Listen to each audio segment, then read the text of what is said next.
Good morning મિત્રો, હું doctor Yogesh Vaghela, consultant intensivist, Phoenix hospital Bhuyangdev અને ફિનિક્સ હોસ્પિટલ નરોડા. આજે આપણે મિત્રો લીવર ડિઝીઝ કે જેમાં પેશન્ટને આઈસીયુમાં એડમિટ કરવાની જરૂર પડે, પ્રોપર ક્રિટિકલ કેર અને ઇન્ટેન્સિવ કેરની જરૂર પડે એ વિશે વાત કરીશું. મિત્રો, લીવર ડિઝીઝને જનરલી વાત કરીએ તો જ્યારે લીવર ડિઝીઝ બહુ આગળના સ્ટેજમાં પહોંચી જાય, સિરોસિસ ઓફ લીવર થાય, ત્યારે એ પેશન્ટોની રોગપ્રતિકારક શક્તિ સામાન્ય પેશન્ટો કરતાં ઓછી હોય છે.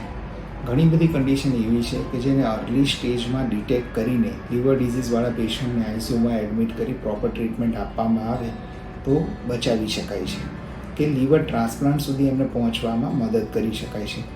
કોમન કન્ડિશન જે લીવરના પેશન્ટોમાં થતી હોય, જેમાં પેશન્ટોને આઈસીયુમાં એડમિટ કરવાની જરૂર પડી શકે, એમાં છે એક તો ઇન્ફેક્શન, સેપ્સિસ. જેમ વાત કરીએ એમ કે લીવર ડિઝીઝના પેશન્ટોની રોગપ્રતિકારક શક્તિ ઓછી હોવાના કારણે આંતરડાના નોર્મલ બેક્ટેરિયા જ મોટાભાગના કેસમાં બ્લડમાં ભળીને ઇન્ફેક્શન કરતા હોય છે. એ સિવાય પણ રોગપ્રતિકારક શક્તિ ઓછી હોવાના કારણે ન્યુમોનિયા, યુરિનરી ટ્રેક ઇન્ફેક્શન, આંતરડાનું ઇન્ફેક્શન, આ બધા ઇન્ફેક્શન પણ વધારે કોમનલી થતા હોય છે. જો ઇનિશિયલ તબક્કામાં જ આ ઇન્ફેક્શનને પ્રોપરલી મેનેજ ના કરવામાં આવે તો આ દર્દીઓ સિવિયર સેપ્સિસ, સેપ્ટિક શોક, મલ્ટી ઓર્ગન ફેલિયરમાં જઈ શકે છે અને આ જીવલેણ સિચ્યુએશન છે. લીવર ડિઝીઝવાળા પેશન્ટને કોઈ પણ અર્લી ચિહ્નો દેખાય ઇન્ફેક્શનના, ફીવર, પેટ ફૂલી જવું, યુરિન ઓછો થવો, શ્વાસ ચડવો, તેને અર્જન્ટ પ્રોપર ટ્રીટમેન્ટ નજીકના આઈસીયુમાં લેવી જોઈએ. બીજી આવી સિચ્યુએશન છે લીવર ડિઝીઝવાળા પેશન્ટ છે લોહીની ઉલટી થવી, હિમેટેમેસિસ કે બ્લેક કલરનું સ્ટૂલ થવું. લીવરવાળા પેશન્ટોમાં અન્નળીની નસો અને જઠરની નસોમાં બ્લડનું પ્રેશર ઘણું વધારે હોય છે. એ ગમે ત્યારે રપ્ચર થાય ત્યારે બહુ મોટા પ્રમાણમાં બ્લડ લોસ કરે છે. લોહીની ઉલટીઓ ઘણા મોટા પ્રમાણમાં થાય છે. આ એક જીવલેણ પરિસ્થિતિ છે.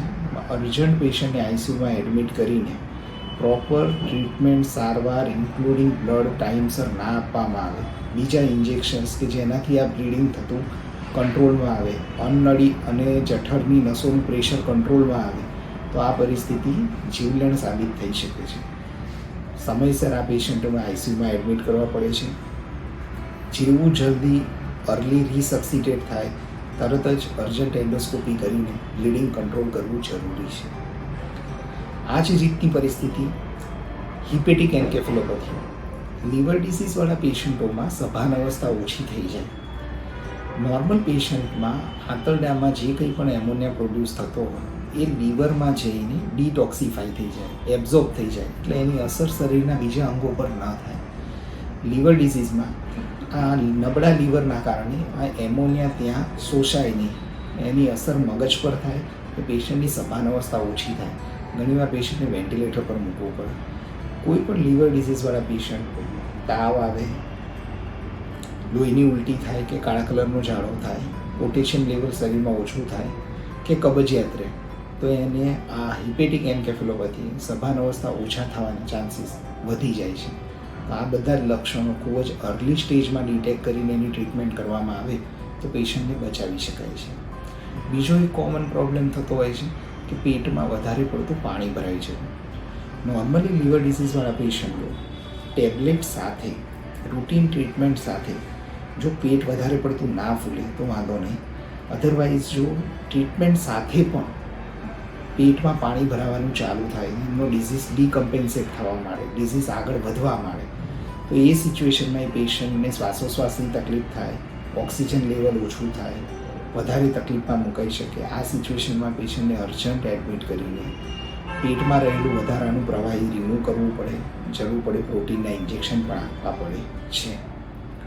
આ જ રીતે બીજો એક પ્રોબ્લેમ છે હિપેટોરિનલ સિન્ડ્રોમ. નબળા લીવરના કારણે પેશન્ટની કિડની પર અસર થાય, યુરિન આઉટપુટ ઓછો થઈ જાય, કિડનીના રિપોર્ટ પર અસર થવા માંડે.